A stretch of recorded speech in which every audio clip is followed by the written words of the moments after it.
오늘 말씀은 사사기서 제15장 9절에서 13절까지 말씀 보겠습니다.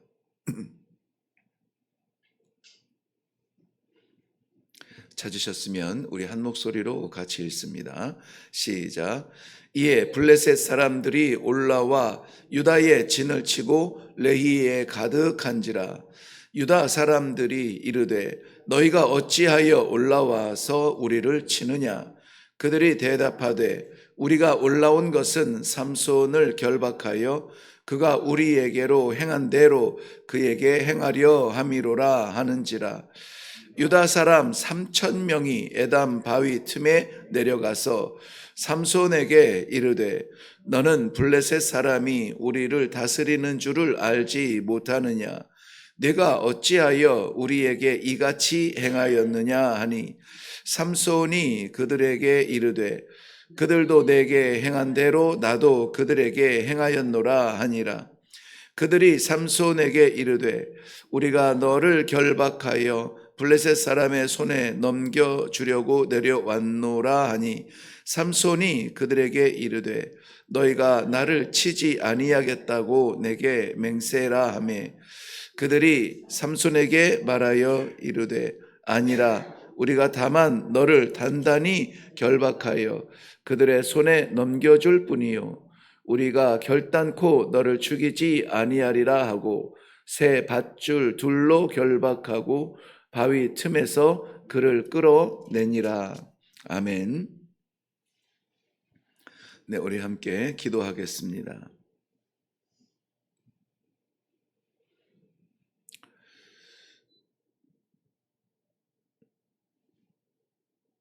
받은 대로 되갚아주며 살면 속은 시원하겠지만 오늘 하나님께서는 우리의 억울한 자리, 부족한 자리, 슬픈 자리, 이해할 수 없는 깊은 계곡의 자리에서 새로운 생명의 소망을 보여주시는 이 새벽을 인하여 감사드립니다. 우리가 원하는 대로가 아니라 하나님 아버지 뜻을 향하여 나아가는 이 복된 주일이 되도록 주께서 역사하여 주시옵소서. 감사드립니다. 예수님의 이름으로 기도하옵나이다. 아멘.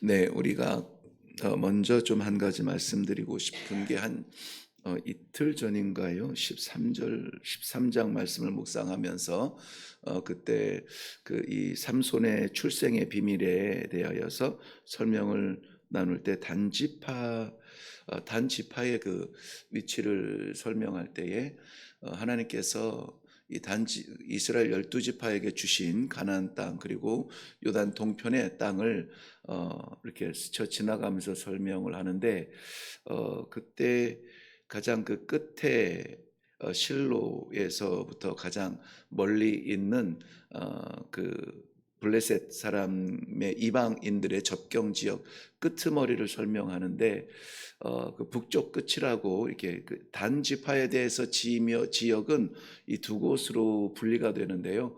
먼저 약속의 땅 지경 기업으로 받은 곳이 이 블레셋 이방인이 있는 이 서쪽 끝자락에서 실로로부터 멀어진 그곳에 기업을 받았지만 그 기업을 지키지는 못해요.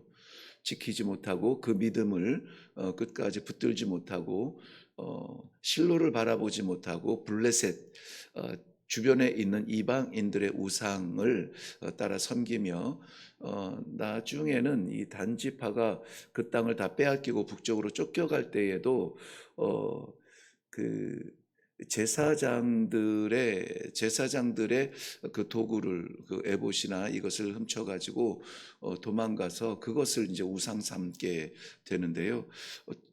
그러면서 이제 북쪽 끝으로 올라가게 되죠. 이 갈릴리 지역 위쪽으로 쫓겨나가서 거기에서 그것이 이제 그 단 지파의 마지막 여정이 되는데요. 흔적이 남는 정도의 그 정도의 그 고통의 역사 괴로운 슬픔의 역사로 막을 내리게 되는데 그때의 설명이 중복이 되면서 북쪽 끝을 이 단지파의 땅이라 그렇게 설명이 되어진 것 같아 나중에 갑자기 생각이 나서 그것을 이제 좀 묵상을 돌아다 보았는데요. 저는 제 설교를 잘 안 보는데 돌아다 보니 그런 잘못을 했더라고요. 이 용서해 주시고 아무튼 이 기억의 복잡함에 제가 실수를 한 것 같아서 그 말씀을 다시 한번 정리를 해 드립니다. 지키지 못하면은 빼앗기고 결국은 계시록에서 각 12지파에 14만 4천 명 나오잖아요. 그때에도 단지파는 그 마지막 구원의 그 지파에 각 지파에 12,000명 가운데 끼지 못하는 그러한 안타까운 결론을 맺게 됩니다. 오늘은 그것과는 상관이 없는데요. 본래 이 말씀을 처음 묵상했던 때의 제목은 버림받음의 은혜였거든요. 버림받는 것도 은혜다. 사람들이 외면하는 것도 은혜고 형제들에게 배반당하는 것도 은혜고 고독하게 버림받는 자리에 있는 것은 패배의 자리가 아니라 은혜의 자리다. 왜냐하면 오늘 말씀의 결론은 엔하꼬레이거든요. 엔하꼬레. 그 엔하꼬레의 그 샘물을 마시게 된 그 시작이 결국은 동족으로부터의 버림받음에서 시작이 되는데요. 그렇지만은 오늘 말씀의 제목은 어쨌든지 좀 이 어려운 시대에 버림받음이라고 하는 이 제목으로 시작하기보다는 엔하꼬레라고 하는 결론의 소망을 먼저 선포를 하면서 시작하는 것이 좋을 것 같아서 말씀의 제목을 엔하꼬레라 이렇게 잡게 됩니다. 하나님의 사람, 그 구별된 백성, 하나님께서 정하신 사람, 이 사람들의 이름은 나시린이에요. 나시린. 나시린에게는 보통 일반 사람들이 살아가는 질서와는 다른 삶의 질서가 있습니다. 저는 이 나시린이 구약에 한계된 그 시간 속에 한계된 사람들이 아니라 이 시대에 하나님께서 구별하시고 세상의 질서가 아니라 하나님의 말씀의 질서로 독특한 삶을 살도록 이렇게 구별해서 정해주시고 불러주시며 이 땅에 보내신 하나님의 백성의 생명, 이 나시린의 다른 이름이라 이렇게 생각이 되어집니다. 그래서 유유자적하며 흘러가는 세월대로 사는 것이 아니라 성도는 영적 긴장감이 있어야 됩니다. 내가 이것을 먹어도 될까? 마셔도 될까? 내가 이것을 해도 될까? 해서 좀 더 챙겨도 될까? 하는 것에 대한 긴장감은 우리 모두에게 늘 있어야 됩니다. 그런데 그 나시린의 근본을 망각하고 이방인들의 딸들을 취해서 그 아들에게 주지 말라, 혼인하지 말라고 분명히 이스라엘 백성들, 특별히 나시린이 굳건하게 지켜야 되는 질서 안에서 말씀하신 근본을 잊어버리고 눈에 보이는 대로, 눈에 즐거운 대로 자신이 원하는 것을 채우려고 했던 그러한 이 삼손은 할례받지 않은 즉 하나님을 알지 못하는 블레셋 여인을 선택하게 되었습니다. 그것 때문에 즐거워야 하는 신부집의 방문의 길이 끔찍한 그 살인의 죽음의 막장 같은 드라마로 연결이 되어지죠. 30명을 죽이게 되고 그로 인하여서 이 불행을 경험하게 됩니다. 이게 이제 우리 어제 14장을 다 보지 못했지만은 그 14장의 내용이었습니다. 그 후에 이 삼손이 여인의 집에 그 화해의 방문을 다시 하게 됩니다. 화해의 방문을 하게 되는데 신부의 아버지가 이미 그의 딸을 다른 사람, 자기 동족 다른 사람에게로 시집을 보내게 됩니다. 자기에게 주기로 약속했던 그 아내를 다른 사람에게 보낸 것에 대한 분노한 이 삼손은 여우 300마리를 잡아서 그 두 마리씩 그 꼬리를 묶어서 불을 붙여 횃불로 삼아서 이 블레셋 지경에 보내게 됩니다. 그리고 이 블레셋 지경에 달려가던 그 여우들이 추수 때가 되어서 무르익은 그 모든 곡식들을 다 태워버리죠. 남는 것이 없도록 다 태워버립니다. 다 타버린 그러한 곡식밭을 바라보면서 배지도 못한 그러한 곡식에 대하여서 이 분노한 블레셋 사람들이 그 이야기의 원인이 된 그 여인과 아버지를 불태워 죽이게 되는 그러한 끔찍한 일들이 계속 이어지고 있습니다. 분노한 삼손은 이 블레셋 사람들을 끔찍하게 살해하고 오늘 머물고 있는 에담 골짜기 바위 틈에 머무르고 있습니다. 이 골짜기 바위 틈에라고 하는 것은 숨바꼭질하는 정도가 아니라 그 지형적으로 보면은 누구라도 쉽게 다가갈 수 없는 그러한 찾을 수도 없는 그러한 골짜기의 바위 틈이라는 것을 좀 알 수가 있는데요. 거기에 머무르고 있습니다. 또다시 블레셋 사람들을 모아서 이 삼손을 기어이 잡아 처단하려는 의지를 가지고 삼손이 숨어 있는 이 땅을 찾아갑니다. 그것을 이 레이를 포위하고 그것이 이제 유다의 지경에 있는데요. 유다의 진을 치는 것이 이 15장에 계속되는 내용입니다. 우리는 오늘 9절부터 내용을 읽었는데요. 블레셋 사람들이 올라오자 유다 사람들은 겁을 먹습니다. 그리고 그 사람들이 올라와서 자신들을 치려고 하는 이유가 삼손이라는 것을 알게 되죠. 그래서 그들은 고민을 하게 됩니다. 야, 우리가 이 삼손, 우리의 민족, 우리의 동족, 우리의 형제, 어쨌든 이 못된 것 같은데 이 삼손을 지킬 것이냐? 아니면은 이 블레셋 사람들에게 넘겨주어 우리가 이 생명을 유지하며 전쟁을 치르지 않을 것인가? 고민에 빠지게 되는데 결국 유다 사람들은 삼손을 묶어서 새 밧줄에 묶어서 자신들이 살자고 형제를 적들에게 넘겨주게 됩니다. 형제들에 의해서 묶이고 적인 이 블레셋 사람에게 넘겨지는 이 삼손의 고독한 자리가 여운에 남습니다. 그래서 이 자리가 우리의 자리처럼 우리가 정말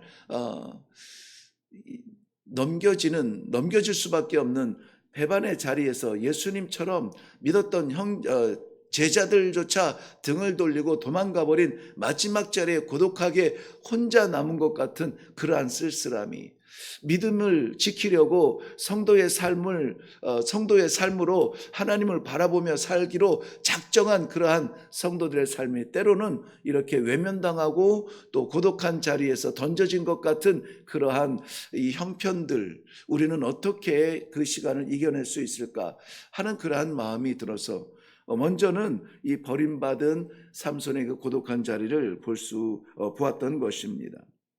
삼손이 힘을 쓰면 이 유대인들, 우리 형제들이 내려왔지만은 그런데 거기에서 벗어날 수야 있겠죠.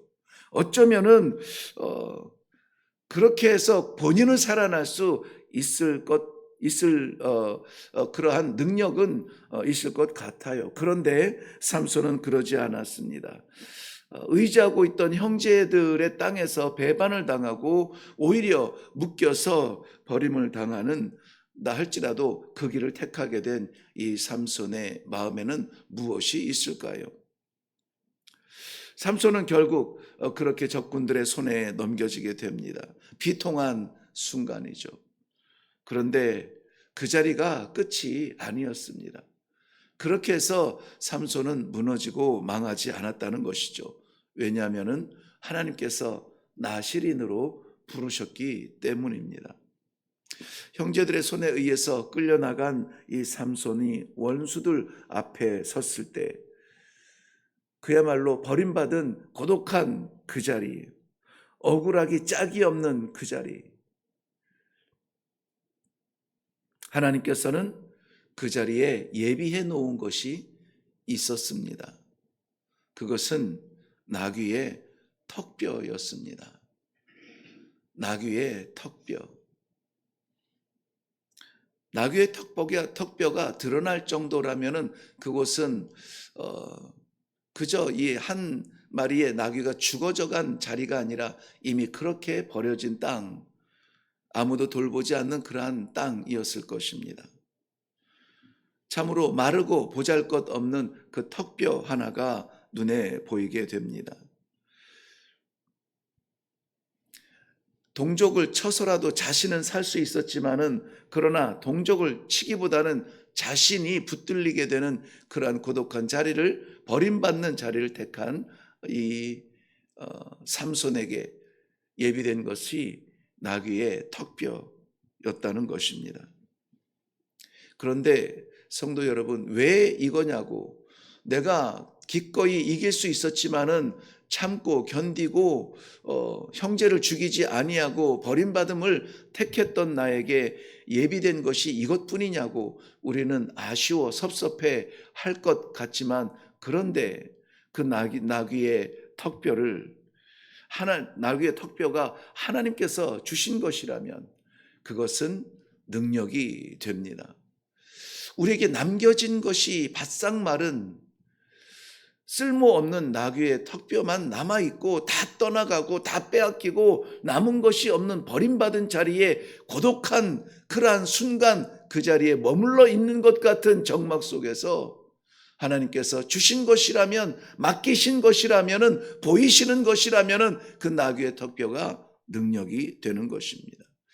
오늘 13절까지 읽었는데요, 14절에 넘어가서 보시면은 삼손이 레이의 이름에 블레셋 사람들이 그에게로 마주 나가며 소리 지를 때에 여호와의 영이 삼손에게 갑자기 임하심에 그의 팔 위에 밧줄이 불탄 삼과 같이 그의 결박되었던 손에서 떨어진지라.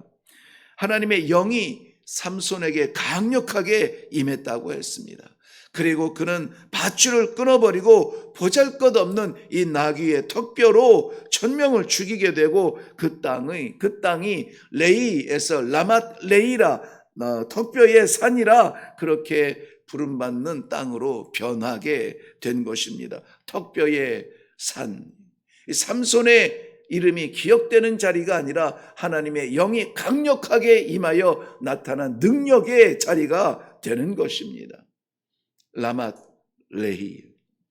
거기까지 나아갔을 때, 죽기까지 나아갔을 때, 묶인 바 되어서 적군에게 버려진 자리, 죽음을 감수하는 그 마지막 자리까지 나아갔을 때, 죽게 된 것 같지만, 버림받은 것 같지만은, 이제 아무도 없는 것 같지만, 형제조차 등을 돌린 것 같지만, 그 자리를 사는 자리로, 생명의 자리로 바꾸어 주시는 것은 하나님의 영, 성령의 능력이라는 것입니다.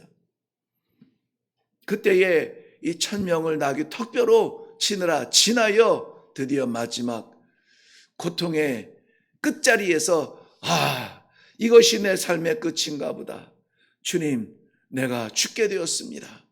자신이 목말라 죽게 되었다. 끝이다. 마지막이다. 이제 원수도 갚았고, 이제 하나님께서 나를 원수의 손이 아니라 이렇게 목말라 죽게 하셨으니 하나님이 데려가시면 끝이 아닌가라는 그 자리에서 땅에 터지고 물이 샘솟아 이 전쟁의 끝자락에서 죽겠다던 이 삼손이 살아나는 놀라운 생명의 샘을 발견하게 됩니다. 그것이 에낙고레. 부르짖는 자에게 응답하시는 생명의 샘이다. 부르짖는 자, 내가 죽게 되었습니다. 동족의 품에 숨어도 보았지만 그러나 배신당합니다. 사람들에 의해서 위로를 받으려고, 도움을 받으려고 달려갔지만 그런데 아무도 손 내밀지 않습니다. 오히려 묶어서 내던지는 것이 생존의 질서라면은 그 생존의 질서에 버림받아 죽음으로 던져진 것 같지만, 그러나 하나님께서는 그를 살리시고 에나꼴의 생명의 샘물로 먹이시고 보잘것없어 보이는 그러한 사람을 다시 일으키시는 놀라운 회복의 자리 에나꼴에, 오늘 이 주일에 우리 모두에게 회복되어지는 그러한 생명의 샘이 되시기를 주님의 이름으로 축원합니다. 아무도 없다고 말하지 마세요. 이제는 죽겠다고 끝났다고 말하지 마세요. 부르짖는 자의 생명샘, 말씀의 샘에서 다시 한번 세상이 줄 수 없는 하나님께서 주시는 부르짖는 자의 생명샘을 마음껏 마시고 새로운 생명으로 다시 일어나 찬양할 수 있는 복된 주일이 되시기를 주님의 이름으로 축원합니다. 기도하겠습니다. 아무도 손잡아 줄 수 없는 마지막 자리였습니다. 아니, 손잡는 것이 아니라 두 줄로, 세 줄로 꽉꽉 손을 묶어서 넘겨주었던 유다 형제들로부터의 버림받은 자리. 그로 인해서 원수 앞에 고독하게 섰을 때에 보잘것없는 예비된 나귀의 턱뼈로 인하여서 하나님의 능력을 체험하게 되고, 결국은 에나꼴의 생수의 샘물을 마시게 하신 하나님의 은혜를 인하여 감사합니다. 이 시대에 구별된 하나님의 성도들로서 우리의 유익을 따르지 아니하며 죽기까지 이 길을 걸었던 사랑하는 주의 종들에게, 부르짖는 종들에게 응답하여 주시고 에나꼴에 부르짖는 자의 생수의 샘을 부어주시는 복된 주일이 되게 하여 주시옵소서. 감사드리며 예수님의 이름으로 기도하옵나이다. 아멘. 아멘. 네, 오늘은 우리가 무슨 일이 있어도 좌절하지 말 것은 주님께서 부활하신 날을 기념하는 주일의 새벽이기 때문입니다. 무엇도 우리를 가둘 수가 없고 무엇도 우리를 하나님의 사랑에서 분리할 수가 없습니다. 그저 우리에게 주신 작은 것, 나귀의 턱뼈 같은 그러한 버림받은 것일지라도 감사로 나아갈 때에 하나님께서 그것을 통하여서 에나꼴의 영원한 생수의 생명을 마시게 할 줄로 믿습니다. 오늘 아버지 갈급한 이 심령에 에나꼴의 생수의 샘물을 부어주사 우리 하나님께서 이 세상에 보내신 성도로서의 삶을 살게 하여 주옵소서. 주일이 주님의 날이 되게 하시고 예배가 예배자에 의해서 드려지는 살아있는 예배가 되게 하여 주시고 드려지는 귀한 산예배를 드리는 그러한 성도가 되게 하여 주시옵소서. 우리 다 같이 기도하며 또 오늘 드려지는 예배 공동체의 예배를 위하여서 기도하시고 예배 자리 없는 선교지를 위해서 기도할 수 있기를 바랍니다. 우리 다 같이 기도하며 나아가겠습니다. 살아